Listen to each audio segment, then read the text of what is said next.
suis habillée, mais en bas, je suis en pyjama. Coucou, bienvenue sur ma chaîne, bienvenue chez moi, bienvenue dans mon salon, bienvenue dans la famille. Je pense qu'on est 5 subscribers, mais c'est pas grave. Au moins on aide, au plus on rit. C'est pas ça, mais bon, t'as compris. Si c'est pas encore fait, du coup, abonne-toi pour qu'on soit plus que 5, ce serait sympa. Drop un like et commente. Discutons ensemble, devenons des potes. Non, je déconne, j'aime pas trop avoir trop de potes.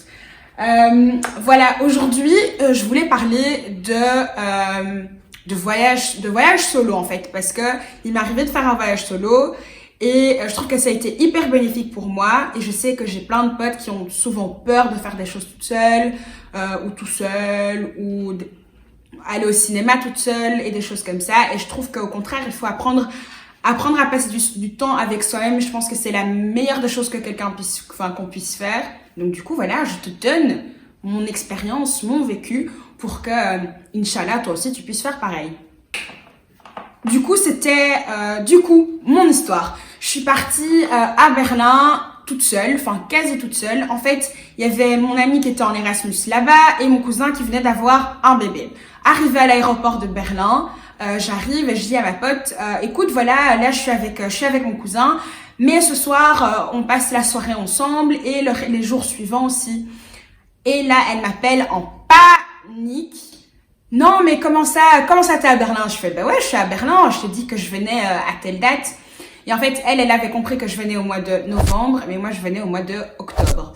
Donc voilà, et du coup à ce moment-là, j'ai eu un petit instant de panique dans ma tête en mode putain, je suis à Berlin, je suis toute seule parce que j'avais prévu de passer mes journées chez elle et pas avec mon cousin, parce que mon cousin, lui, il travaillait, 2, sa femme, elle devait s'occuper du bébé, donc elle avait pas le temps de sortir avec moi. Et en plus de ça, je dormais pas chez eux en fait, je dormais toute seule dans un Airbnb.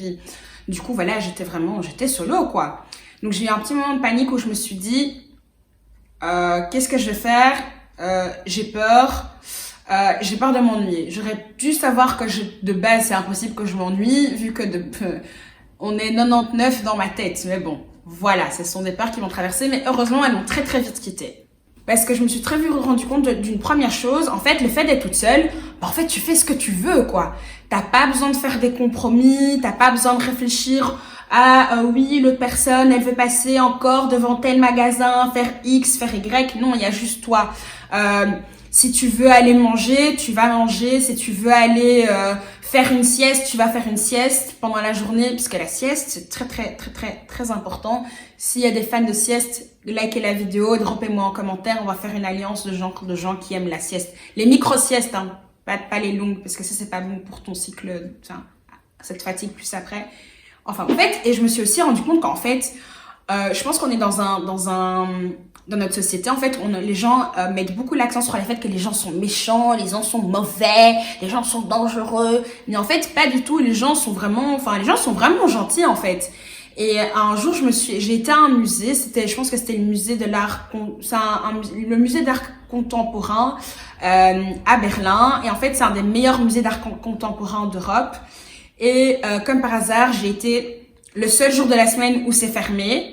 Et du coup, je me suis retrouvée devant le musée, et c'était fermé, quoi. Et j'avais une meuf qui était là aussi, et elle était là, mais enfin, on a commencé à discuter en mode, c'est fermé, ouais, j'étais là, mais est-ce que t'as une idée, est-ce que t'as est-ce que tu me recommandes un autre musée? Elle m'a dit, écoute, là, je vais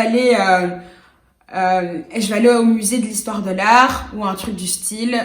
Et au final, on a passé toute l'après-midi ensemble, donc je me suis fait une pote sur place en fait, et c'était méga chouette. Elle était en Erasmus à Berlin, mais en fait elle était espagnole, et donc on a appris à se connaître. On a vraiment passé genre toute l'après-midi ensemble et c'était super chouette. Donc si j'avais pas été toute seule, j'aurais probablement pas eu cette expérience. Ce que je retiens vraiment essentiellement de ce voyage, c'est qu'en fait je suis née seule en fait. Voilà, je suis née seule, t'es née seule, tout le monde est né seul. En fait, non, sauf pour les gens qui sont des jumeaux, des triplés, des quadruplés. Si vous êtes des quadruplés, franchement, force à votre mère. Mais voilà, on est nés tout seuls, pour la majorité d'entre nous. Et il faut arrêter d'attendre les gens pour faire des choses. Parce qu'au final, on se retrouve à ne pas faire des choses. Et je trouve que ça nous frustre bêtement, alors que, voilà, t'es ton propre meilleur ami, en fait. Quand je suis partie, justement, à Berlin, c'était pas nécessairement une phase durant laquelle où dans ma tête, j'étais hyper raccord avec moi-même. Je me posais beaucoup de questions par rapport à plein de choses. Et le fait de marcher, d'être juste avec moi-même, ben, ça m'a permis de réfléchir à plein de choses. Et franchement, je suis rentrée. Je pense que j'avais genre un plan d'action en mode ouais, je vais rentrer, je vais faire ça, je vais faire ça, je vais faire ça. Et je suis vraiment rentrée beaucoup plus sereine, beaucoup plus calme. Ça m'a vraiment fait du bien. Depuis que j'ai fait ce voyage, je fais beaucoup plus de choses en solo. Pour ceux, enfin mes amis savent que de base déjà, je fais beaucoup de choses en solo. Enfin, j'adore rester à la maison. Enfin, si je peux rester en pyjama, voilà. Enfin, pyjama gang parce que ouais, au-dessus je suis habillée, mais je sais pas si je suis assez souple. Au-dessus je suis habillée, mais en bas je suis en pyjama parce que le pyjama c'est la base de la life. Mais donc je disais, de base je faisais déjà énormément de choses solo, mais là vraiment ça m'a confirmé dans le fait que je peux en faire beaucoup plus et que je me sens tout à fait à l'aise avec moi-même et que j'adore passer du temps juste avec moi. Donc maintenant je fais beaucoup plus de concerts en solo, enfin pas beaucoup plus, mais avant je l'avais jamais fait. Je fais des concerts en solo, je vais au cinéma toute seule, je vais au resto toute seule. Et en fait, je pense que les gens, on a très peur de faire des choses en solo parce qu'on pense au jugement des gens en mode « T'as vu, elle est à table toute seule, elle mange toute seule, est-ce qu'on lui a foutu un lapin? Pourquoi est-ce qu'elle est toute seule? C'est bizarre, une femme qui va au restaurant toute seule. » Et toutes ces choses-là, enfin consciemment ou inconsciemment, quand on veut faire quelque chose toute seule, tout seul, enfin c'est des trucs auxquels on pense. Et donc vraiment mettez ça, enfin vraiment moi je te conseille de mettre ça de côté et juste penser à toi et comment toi tu te sens. Si ça te fait plaisir de faire des choses toute seule, ben fais-les. Je pense que pour vivre une expérience, vraiment pour vivre, enfin en tirer le maximum d'un voyage solo, d'une expérience solo, pour moi c'est vraiment déconnecter de mon téléphone. Quand j'étais là-bas, oui je faisais des photos de ce que j'avais à voir, mais j'étais pas constamment sur WhatsApp ou sur Insta, parler avec mes potes en DM. Non, j'avais vraiment décidé que c'est un moment où je suis toute seule, je suis loin, je prends ce temps pour moi-même. Et donc, quand on part en voyage tout seul, on est d'office plus vulnérable. Donc, moi, je trouve qu'il faut quand même prendre un certain nombre de mesures de sécurité de base pour pas se faire victimiser, enfin, pas devenir une cible pour de potentiels prédateur, tu vois. Premièrement, moi ce que je faisais, c'est que je disais toujours à ma maman quel était mon plan pour la journée. Je conseille aussi de toujours donner, un signe, si tu fais pas ça, donner signe de vie quand même une fois par jour pour que, quand même les gens sachent que voilà tu vas bien. Et que voilà, si tu t'es fait kidnapper, au moins on sait que si t'as pas donné de signe de vie, c'est qu'il y a eu un problème quelque part. Mon dernier conseil, c'est jamais dire que t'es toute seule. Parce que voilà, si t'es toute seule, ils se disent que voilà, y a personne qui t'attend. Dans les pires des cas, il y a personne qui t'attend. Il y a personne qui va chercher à savoir où t'es.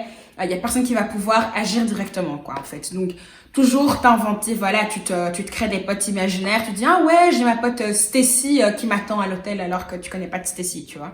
Alors, faire un voyage tout seul ou toute seule, je trouve que c'est une grosse étape. Moi, personnellement, j'étais mise devant le fait accompli et je sais pas si de base je l'aurais fait toute seule, mais maintenant, c'est quelque chose que je recommande. Donc, premièrement, si t'es pas encore tout à fait à l'aise à passer du temps uniquement avec toi-même, ce que je ferai en premier, c'est va au resto toute seule. Ou non, en fait, non. Aller au cinéma. Aller au cinéma, je pense que c'est la meilleure première étape, la première chose à faire. Pourquoi? Parce que t'es dans le noir. C'est max 2 heures, voire 3 heures pour les gens qui font des films qui durent beaucoup trop longtemps, dans lesquels au final tu t'endors à la fin. T'as pas le regard des gens, t'es dans l'obscurité, et t'es vraiment à l'aise. Et en plus, tu ne dois pas partager tes popcorn et tu ne dois pas entendre les commentaires des autres gens pendant le ciné. Enfin, quelqu'un qui te parle pendant la séance, ça c'est pas mal.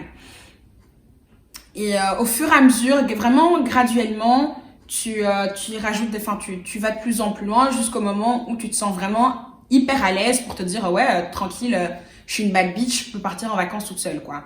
Et voilà, c'est la fin de la vidéo. Dites-moi en commentaire si vous avez déjà voyagé seul, si t'as déjà eu envie de voyager seul mais que tu l'as pas fait parce que justement t'attendais des gens et tes potes t'ont fait des faux plans.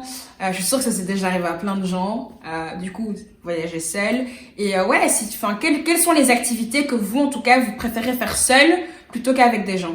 Oublie pas de liker et de t'abonner. Je sais pas de quel côté c'est, donc on va juste faire comme ça. Et on se voit dans ma prochaine vidéo.